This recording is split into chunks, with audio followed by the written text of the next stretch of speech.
introducing Emily. Emily is a friend of mine. We haven't seen each other in years because she moved and life got crazy. But I know Emily because we attended church together when our daughters were both super little.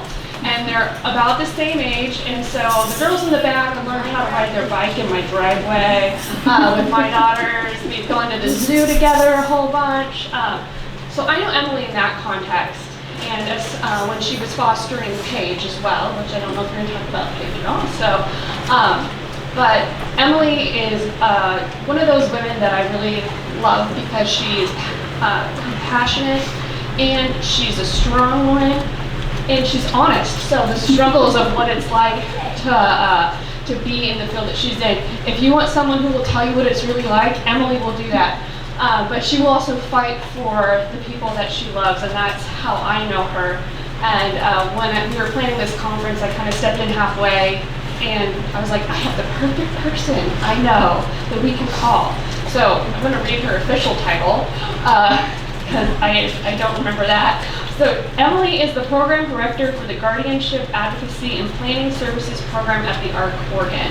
And they handle the guardianship for 70 adults with developmental disabilities, and she's going to talk to us about advocacy, which is something that I've watched her do for her own family, just as a friend. So hope you guys enjoy. Thank you. Hello, thank you, Sarah. I am a wanderer, so I will meander around. And I'm here today, as she said, more focused on legislative advocacy than just advocacy in everyday life. So how you as congregation members, pastors, or just people who love others can help those of us in the disability community have some impact legislatively to make life better for all of us. I hope I can make it interesting, entertaining. I've got a couple stories for you. Because I'm more of a story person, and I also just have, towards the end, some really simple steps you can take, because it can kind of be a little overwhelming or scary to think of going and even talking with someone who works at a state capitol. Thanks, honey. Mm-hmm. My kid in the back has just told me I'm doing a good job so far, so we're rocking it. Mom! So you have it figured out already. I am a mom, and that is why I'm here, and that is where I have learned my experience. So yes, I'm currently in a job where I get to do advocacy and support people with disabilities, but I'm here as a mom sharing what I've learned with you guys, and so hopefully from that you'll realize it's something anybody can do. You don't have to have a special degree, you don't have to have gone to school, you don't have to have credentials or those initials after your name. Everybody loves having initials. You don't have to have that in order to make an impact and come alongside people. So this is why I'm here. They're also back there. Usually they're not with me, so I always add them. But these are my two beautiful daughters. And this is Eden's first trip to the Capitol. So you're never too young to head up to the Capitol either. She headed, I think the first time, that looks about first or second grade. So she's actually been there a couple times. She really enjoys the elevators. And by the way, they have a great Find Your Missing Child program at the state capitol. Just putting it out there in case you lose someone. Mom, why do you take out me? But that's why I'm here. So what we're going to do today, we're going to go over the why. Why is it important to advocate and to come alongside and to help make the world a better place for everybody, including those with disabilities? From there, hopefully I'll get your juices going or get you fired up, and I'll talk about how you can have an impact. What are those steps you can do? What are those things? What does that look like? And again, like I said, I didn't put anything difficult in here. I put simple stuff because I'm simple, and the simpler it is, the easier it is to do, and the more likely people will follow through. And then I'm also got some next steps, and I'm going to offer and issue a challenge to you all to start getting you involved and making an impact. And just an FYI, this is a brand new PowerPoint for me, so I may have to look at my notes a little bit more or stumble. So just know that as I go along. So one of the reasons this is so important is it's about human rights and civil rights. So I don't know if you know much history, and I don't know what you've spoken about here today, because I was at another event this morning. I was on Nike World Campus, doing Special Olympics youth games and then ran here. So I've missed what you're talking about, but I got to see a lot of kids have a lot of fun running, jumping, and all that. But individuals with disabilities historically were put in institutions. So they were born and the families were told, just forget you ever had them, put them into the institution and walk away. And this wasn't even folks that maybe had what we would consider significant disabilities. Sometimes these were individuals that maybe had a cleft palate. Maybe they were deaf. And still, that's where they ended up. And folks, was it Becky who was just here, who worked at Bethesda? And folks like me are still interacting with those individuals who got left at institutions. So we have folks that we're guardian for, and we're guardian because their family did what society said, and the family took them to the institution and left them there with no forwarding information. And now they're 60, 70, 80 years old, and we at the ARC are their advocate and the only person that's been with them long term sometimes. So that's why I come back and say this is a set of human rights and civil rights, because that's what has happened. Luckily, we've had some things to change that. I always think you need a little history to understand where we've been to where we're going so that you can keep us all moving forward. So one, and actually they're not in the correct chronological order, American with Disabilities Act came about in 1990. And that was to create access and to create a space so that people couldn't be discriminated against based on just being disabled. Now, if you notice, my picture did not come out great, but this is individuals trying to access the Capitol back in the 90s, and the only way they could get there was to get out of their wheelchairs and crawl, to make their point that we want some access. Can you build a ramp? But that was a way to show the world how much of a barrier even just simple stairs are. And as we all know, there's tons of other barriers out there, and there's more that the Americans with Disabilities Act addressed, but it was one of those things that started getting us thinking about what those barriers are, how we can get rid of them, and to cut down on the discrimination. We also had, and you've probably heard of, the Individuals with Disabilities Education Act. So that would be, like Becky stated before, those individual education plans, IEPs. So people like my daughter can actually get into the school building. Because historically, they couldn't get in. One of the reasons the ARC started was parents getting together wanting education for their kids. And so parents got together and rented out church basements or just their own living room. And groups of parents would come together with their kids with disabilities and educate them, because they couldn't even get into schools to get education. Now, we have tons of programs and access for kids to go to school. And an additional one was the Olmstead Act. This came about, I believe, back in '96. It's hard to keep all my dates. History was not my thing. Oh, man. I was going to say, oh, and did my note disappear? But this is one where it was, people said, we want to live where our families are. We want to live in our community. We don't want to live in institutions. And there also had to be a way to fund people. Because even today, this is today, like I do this annually for my daughter. There's what's called Developmental Disability Services in the state of Oregon. In order to get support in my home for my daughter, I have to waive her right to institutional care.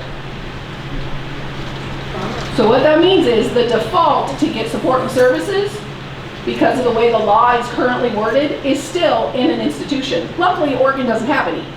If I said, guess what? She needs to go to an institution, I'm done. And I only say that jokingly. Oregon doesn't have one. They'd have to find somewhere out of state. But that's still how some of our laws are worded. You have to waive that right. I'm like, I have the right to an institution? I mean, I see the faces in you. I feel that way too, but that's how it was done historically, and that's how the laws got put in place. That one just nailed it. So as you can see with all of this, it's a fight, and has been for years, just sometimes to be seen as a whole person, just to be seen as valuable, just to be seen as a contributing member of society. And so to have people come alongside families and individuals and say, yes, this is what we value, this is what we want, it helps and is immensely empowering, especially for a group that for so long has kind of been set to the side, literally, like, let's just put you away somewhere. One other thing that I wanted to point out, I like to get people a little fired up, is in the area of employment for folks with disabilities. Hopefully you know, you may not, but individuals with disabilities can still be paid way less than minimum wage. Even if their non-disabled counterpart, so say two people are hired together doing the same job, their non-disabled counterpart is less productive than the person with disability, the person with disability can still be being paid less. So that is a fight that is still going on. In Oregon, luckily, we're kind of in the forefront with some of that because we've had some great advocacy and we've also had some lawsuits in that respect. So a lot of what were called sheltered workshops, which were where people were paid by the piece and sub minimum wage, those are actually being closed down and no one new can go in. And the focus in Oregon is competitive employment in the community. So, yay, Oregon, we have no institutions and we want folks to be employed. And I keep joking with the people that are making all this happen, because my daughter's 12, I'm like, you got 6 years to perfect this. Because in 6 years, she's done with high school and she needs to start earning money so I can retire. Right? She loves doing hair, total side note, she loves hair. So my theory is she'll own a salon or work in a salon and then I won't have to pay to get my hair cut and I might be able to start dyeing it. Because for now, we're just keeping it gray because it's too expensive. The other part, instead of just human rights and civil rights, is access to everyday life is a reason this is important. Folks who experience disabilities sometimes need a little extra support in order to access just life, whether it's education we talked about, employment, community, or housing. And the way to some of this is through legislative advocacy and getting bills and laws passed, like ADA. American with Disabilities Act, you can push a button with your elbow now and the door opens, which is phenomenal. I have a friend of mine, Nick, who came up to me the other day. He's like, Emily, I've come to my boss, because he uses a wheelchair to get around, and he works at an organization that serves people with disabilities and does not have an electric door opener yet. And you think, well, you know, there's always somebody that can come up and open the door, right? But how would you like to, every day that you show up to work, you have to stand outside and wait until somebody else comes in or out? Especially if it's pouring down rain, if it's snowing. He works there. He should have access to be able to go in and do his job without having to wait on someone else. So that's the stuff that gets me a little fired up and gets me headed down to Salem, or not necessarily even to Salem, because I don't want y'all to leave here thinking, well, I can never get to Salem, I can't do anything. Sorry, you're not off the hook. You don't have to go to Salem to make a difference. This is one of my favorite comments that shows this. So it's snowing, gentleman in a wheelchair. Could you shovel the ramp, please? And the guy over here that's shoveling, I will as soon as I clear the steps. Lots of kids are waiting to go up. Gentleman in a wheelchair, if you did the ramp, we could all use it. What is that step back to realize if we did this, we all could access? I mean, think about, I'll go back to curb cuts and ADA.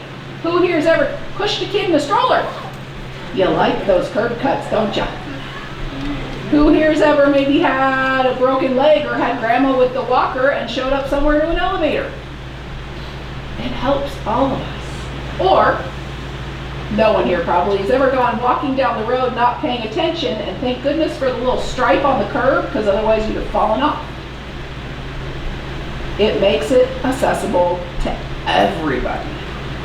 All right, so now hopefully you're a little fired up. You understand why this is important. I've got people laughing. That's my whole goal in life. the state of Oregon and how you can make this work within Oregon. Oregon is on a biennial, not biannual, biennial legislative process. So what that means is every 2 years we have what's called a long session, which is where most of the bills and the laws and all the budget, that's when everything gets done. And those are odd numbered years. So we just finished one of those, and so I have great stories for you from legislative advocacy we did this session. This coming year in 2020, really bitty short 30-day session where there can hardly be any bills introduced, and it's usually the time when government agencies come back to the legislature and goes, guess what?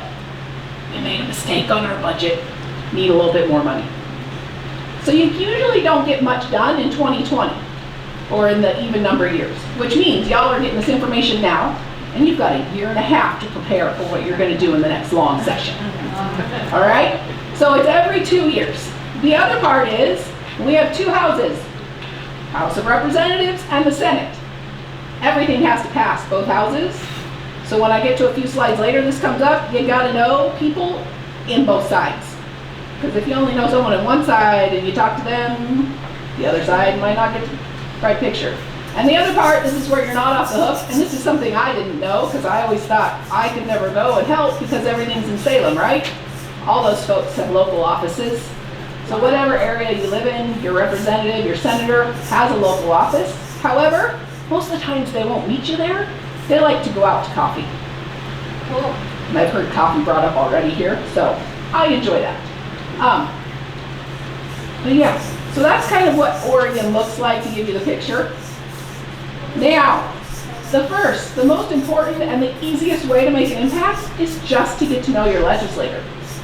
Who are they? What's important to them? Let them know what's important to you. So there's this cute little thing. Oregon legislator. You put your address in there. The first time I did this, I left my address and I was like, oh, y'all don't even know where I live. So I took it out. And it literally comes up for you who your folks are and gives you all their contact information. So here's my senator, Mark Haas. If I clicked this, it would tell me the House representative, which her last name is Shooten, I believe. And then it tells me U.S. Congress, who my person is, which is Susan Bonamici. Get to know them. They're just like you and me. They're just people. And since they're there to represent us, they have to know us. So a couple tips and tools and key points for getting to know them and interacting with your legislators. Reach out to their office. You can meet with them, and also meeting with one of their staffers is just as impactful. Because they can't meet with everybody, but they have staff that can. And like I said, I've met them at the local cafe. I've met them at the coffee shop. Doesn't have to be in a, scary office type thing. Make sure you say you're a constituent. Legislators hear from paid people all the time. They hear from people who work for agencies, they hear from lobbyists, they hear from government officials, they hear from government employees. But who makes the most impact is you and me, the people living in their community. So if you call up and say, hi, my name is Emily Braman and I'm a constituent in Susan Bonamici's area, I would love to meet with her, it's like a free pass to the front of the line. They will accommodate you before they accommodate the third lobbyist on logging or the head of DHS, because you're who they're there to represent. I actually just did that with Susan Bonamici. Called her up, said I would love to come and chat. I'm going to bring a self-advocate with me. There's a gentleman that lives in my area, Eddie. You know Eddie, right? Yeah. Yeah. And he does a lot of advocacy. He experiences intellectual disability. And I'm like, we're fine to meet with a staffer. We just want to chat. And they're like, oh, no. We'll get you, Susan. Woo! It's a little scary to me. I'm like, I'd rather have the staffer. Like, she goes to Washington. That's huge. Relay what's important to you and why. And it doesn't have to be like an agenda of, you know what, you really need to pass this bill and you really that. Just go in and say, you know what, this is who I am and I have friends and family who experience disability, or if you're there for another reason, or I'm a big proponent of early intervention, and just kind of let them know what's important to you. And sometimes they'll even then ask of you, hey, can you keep your eyes open in the area, and if something pops up, can you let me know? Because they also rely on their constituents to let them know what's going on in their area. So I thought that was kind of cool. They're relying on me. Go during session breaks. So best sessions are those every other year. Part of this is building that relationship, which is big in every church I've been to. Build relationships, interact with people.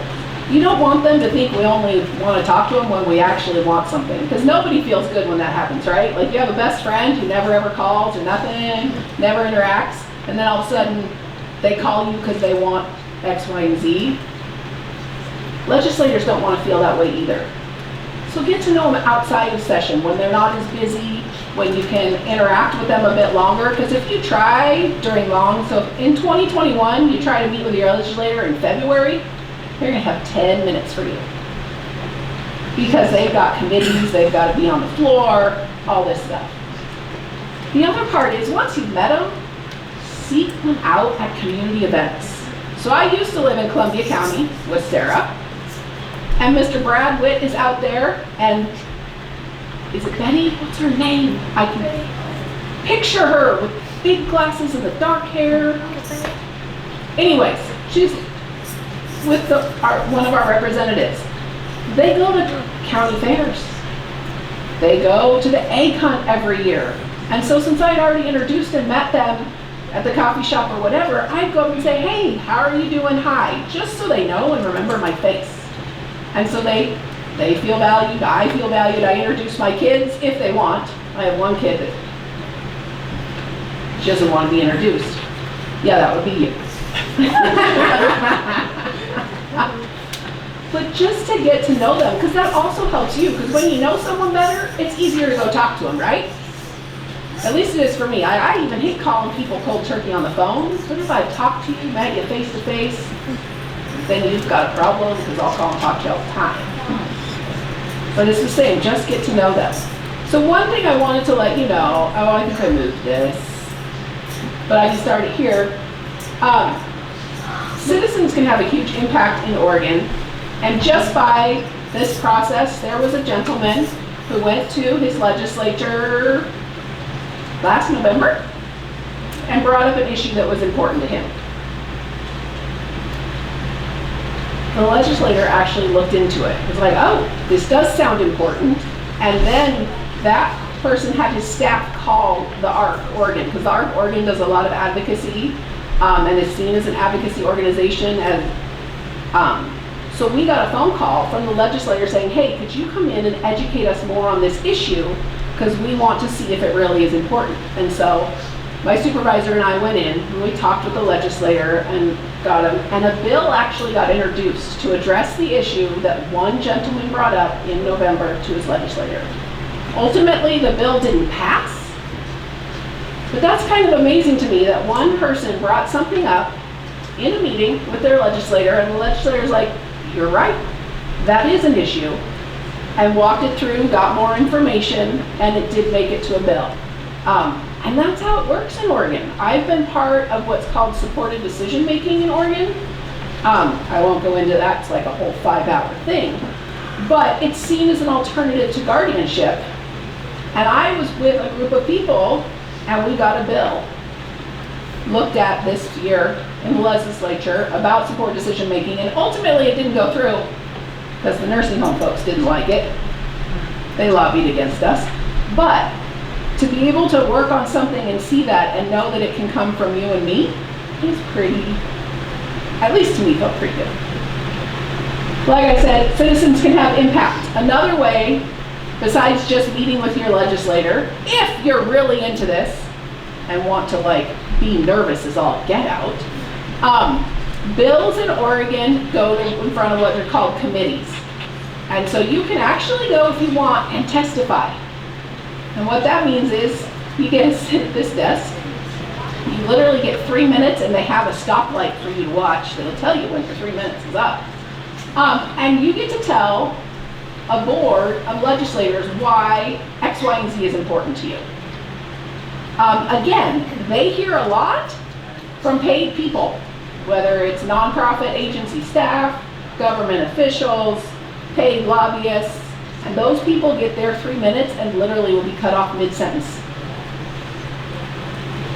You go up there as a constituent, as a parent, as an individual with disability, as someone who supports those with disability,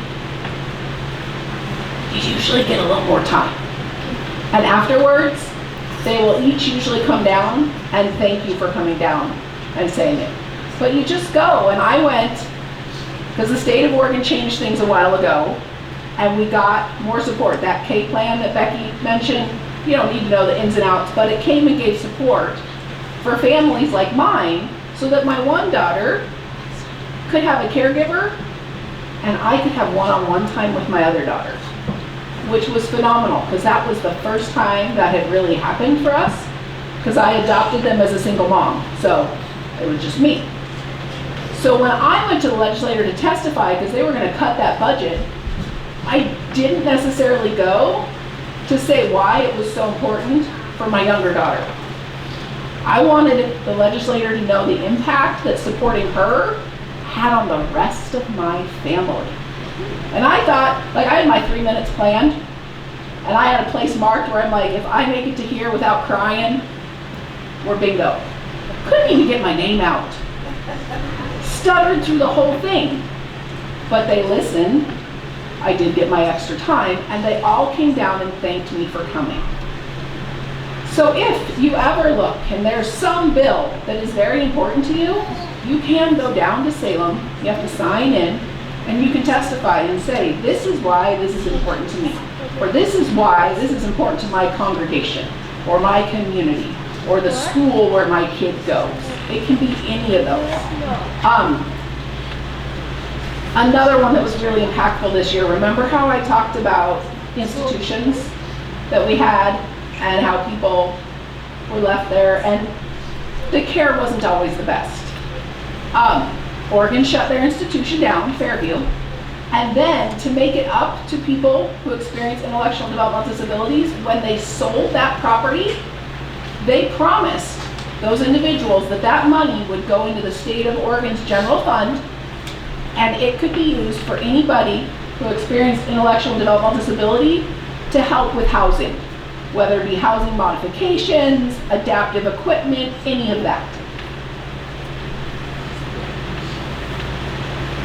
State of Oregon then had a recession and went, it was 12 or 18, I can't remember now, $1 million over here, and took it. Said they'd pay it back, never did. They didn't take all of it. And so this past year, individuals who've lived at Fairview, individuals who support people who've lived at Fairview, came together and said, you know what, we need to get that money out of the state general fund or it's going to disappear. And they're going to continue to break their promise to all these Oregonians. So I worked with some at an organization I'm with, and we pulled together individuals who lived at Fairview. We pulled together families, or like sisters and brothers, who sister had been there for the first 2 years of life, and then sister got put in the institution, and they're like, to this day I have no clue where my sister is, if she's alive, anything. Those people came down, sat at a table just like this, and told their story. That money has now been transferred out of the state of Oregon, and it is at the Oregon Community Foundation, and they will be managing it, and people who experience intellectual and developmental disabilities will now have access to that money. And it's all because people showed up and said, this is important, you can't take it away from us. So we were all, there might have been tears shed over that one, because it felt like people were literally being robbed. So people can make a difference. So steps to advocacy for you. If you're not one to make me meet with your legislator, that's too much. If you're not one to go town and testify, I got some easier stuff for you. 1, seek out information and opportunities. So I have I guess I should have done here. Reach out to organizations. I have a list, I have copies of it for y'all if you want, of advocacy organizations within the state of Oregon that post bulletins that say, this is what's going on legislatively, we need help. And that help may be a call to action where they literally write the entire email for you and say, can you please copy and paste this and send it to your legislator through your email? Because numbers matter. The more copies they get of that, the more they hear from folks, the more important if they realize it is. It's easy to do.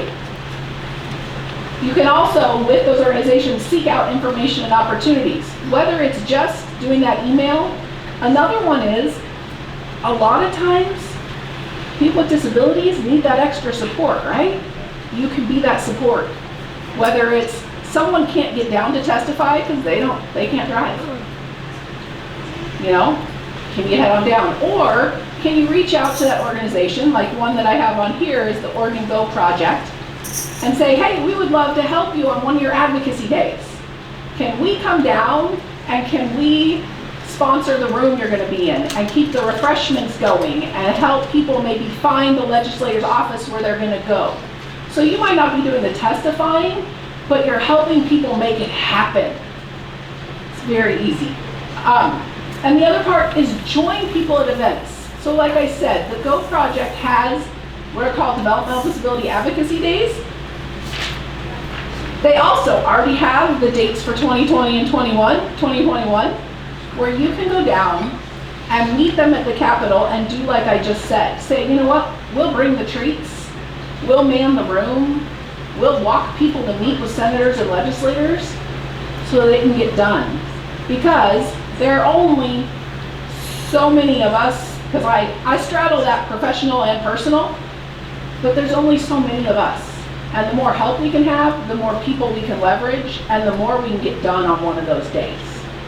There's also times when we just go down and rally at the Capitol like folks do. And again, numbers matter. If you ever go to the Capitol, just so you know, our color is yellow. So we got some people here that are already ready. But yellow's kind of been the color that the Go Project has chosen. But those other things you can do, so like I said, you can do written. There's also calls to action you might have seen of a phone call. Hey, this is what's going on. If you think it's important, call your senator. Again, stuff you can do from home. But it's that numbers matter and they build up. Because like I said, if one person says they might think important, but if you get 5, 10, or 15, then that senator might be, maybe I should look into this a little more. Advocacy days of the Capitol are just fun. I'll just tell you that. I enjoy them. Eden enjoys them. Huh? Me? Yeah, I do. You're my most amazing mom ever. Oh, I did not pay her to say that. But that's so sweet. I leave her for when she's older. And I kind of went a little fast. I apologize. But I also have a challenge to y'all. One, stuff you can do within your congregation or your community of faith, and one for legislative advocacy. But being a mom and an advocate, I'm never one to not use a platform when I've got it. So I added the congregational stuff. But one, in terms of legislative advocacy, your challenge, find out who they are. One, they should be on your voter's registration card, but if you're like me and have no clue where that is, go to the website. 2, interact with them. Literally, it's just coffee most of the time. Say hi. And then connect with one of the advocacy organizations. Most of what I talked about, you heard, was intellectual and developmental disability, but I also did write down on that. There's advocacy work, probably more than in intellectual and developmental disability in terms of mental health. Mental health in Oregon is way behind in terms of support right now in comparison to like senior aging or developmental disabilities. So mental health needs a lot of help right now too. I also did just a national for one that like with physical disabilities. So there's options there. You can choose. But connect with one of them. Even if you just go and read, a lot of them have what their stance or their policy are on their page. So like if you ever went to an advocacy day They give you a cute little printed paper too, so you didn't have to know what to say.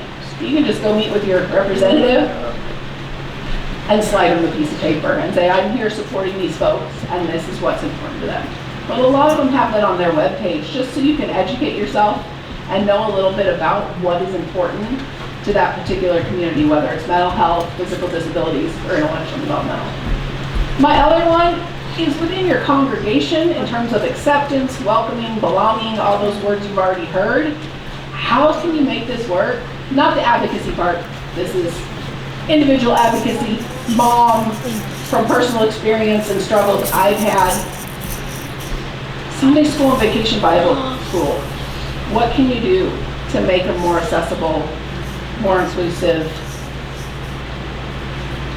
It really is important and it really hurts when your kids turn away. What about access to your building? Like I said, it doesn't seem like much to be able to open a door on your own and come in, but it is a really big deal. What does that look like just at your building? And then visiting ministry. Hopefully a lot of you have that. But sometimes families just can't get out. There's too much going on and they just need someone to come in and say, can I help or can I sit with you? And what can that look like? I remember one time, does anyone here remember the winter of 2008? I had a 1-year-old, a 2-year-old, and a mid-20-something lady with severe autism that I was taking care of, and 20 inches of snow. Trapped in my house for 2 weeks. My children were too small to even care what a TV was to watch. And I remember the day Tony and like 6 teenagers showed up in a truck at my house to say, do you need anything? After we'd been stranded a week and a half. And I was like, no. Again, 1 and 2-year-olds still using bottles. It matters and it can have a deep impact on people, even little things. So I know I was supposed to do all legislative advocacy, but I just had to throw that in because I was here. Because there's stuff you can do on that huge legislative level for the entire state and good of the whole. But don't forget about the folks you see every Sunday or if they disappear. With that, thank you. This is Eden's most recent day at the Capitol. We actually got to go down on the floor because our friend Eddie got to sit on the floor and be introduced by his legislator. So we were down there with Eddie and she thought it was cool. See, we wore the yellow, didn't match the pink, but don't tell her. Any questions? And like I said, I brought copies if you're interested in all of knowing dates of when you could come down and help. Or if you just want to maybe start connecting with an organization and just get their newsletter to kind of see what's important. I have both of those. I didn't do color copies, they're more expensive. Any questions? Do you have all those addresses of the local offices of everybody chief is my representative and I don't, she's approached at bus stops. I don't have them off the top of my head, but if you went to that first page, it puts it on there. So I can get you the, I'm about to lose this, what went underneath? Oh, my phone. But if you go to that Oregon Legislature page and type your address in, it gives you the local contacts for that. Gentlemen? Was this, when you said Sunday school and vacation Bible school, just to clarify, was that, when you said for advocacy, are you saying to go to the leadership of those institutions, or are you saying there's a legislative? No, not legislative. I'm saying in just that respect is something you can do smaller and within your own community is find ways to make those more accessible and for families to know that their kids can come, even if their kid is a bit challenging. And then one other thing, the story that you told about the snow, that reminded me of the publicworks.org, the additional needs registry. It's limited. I use it myself for uploading, and I tell a lot of peers about it.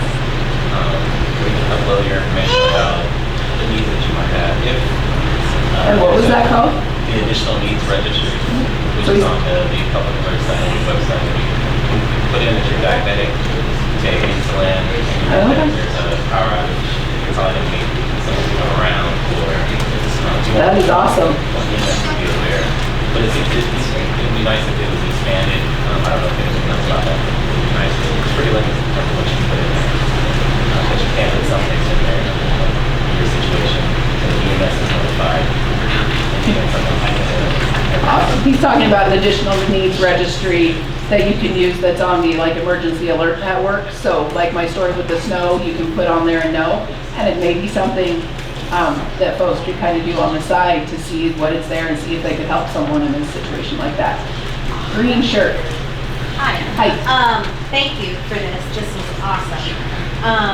One thing I just wanted to say for anybody who may be getting down to Salem initially is really overwhelming, or if you have disabled people in your community that aren't able to get out really well, the internet is amazing and has really changed a lot of things for disabled folks.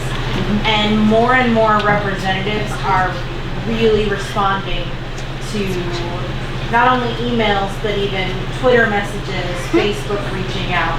So I've conversed with my representatives that way, even when I couldn't get to them. So that's another great avenue. And that's another way that support can be needed, like on those big advocacy days, is we do have folks that can't get to Salem because they're Bend, LeGrand, over in there. But we've had people who take the iPad to go meet with the legislator and they do a FaceTime. So it wouldn't be you necessarily talking with the legislator, but if you were there to support, you could take the iPad and connect, and then the individual in Grants Pass could chat with their legislature on DD advocacy days. But yes, there's a lot more of that happens and goes on, and I did support a couple people via iPad this last year. Yes. Just one other thing, Suzanne Bonici, before she became congresswoman, was part of a community event about disability, and we invited her. And so I was going to say, if there's a community event that makes sense for representatives to come, invite them. Because, you don't always have to go to them, they might come to you.